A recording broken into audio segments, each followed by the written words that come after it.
സംസ്ഥാനത്ത് പനിമരണങ്ങൾ വർദ്ധിക്കുന്നു. നോക്കാം വിശദമായി. സംസ്ഥാനത്ത് പനിമരണങ്ങൾ വർദ്ധിക്കുന്നു. 5 മാസത്തിനിടെ എലിപ്പനി ബാധിച്ച് മരിച്ചത് 90 പേർ.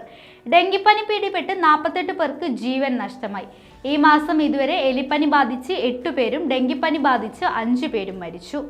മഞ്ഞപ്പിത്തം ബാധിച്ചുള്ള മരണങ്ങളിലും വർധനയെന്ന് കണക്കുകൾ. വേനൽ മഴ സജീവമായതോടെ സംസ്ഥാനത്ത് പനി ബാധിതരുടെ എണ്ണത്തിലും വലിയ വർധനവാണ്.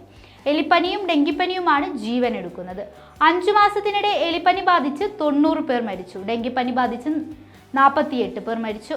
ആരോഗ്യവകുപ്പ് ഔദ്യോഗികമായി സ്ഥിരീകരിച്ചതും രോഗം സംശയിക്കപ്പെടുന്നവരുടെയും കണക്കുകളാണിത്.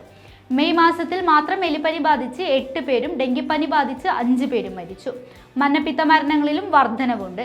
ഹെപ്പറ്റൈറ്റിസ് എ ബാധിച്ച് ഈ വർഷം മരിച്ചത് 15 പേരാണ്. 3 പേർ ഹെപ്പറ്റൈറ്റിസ് ബി ബാധിച്ചു മരിച്ചു.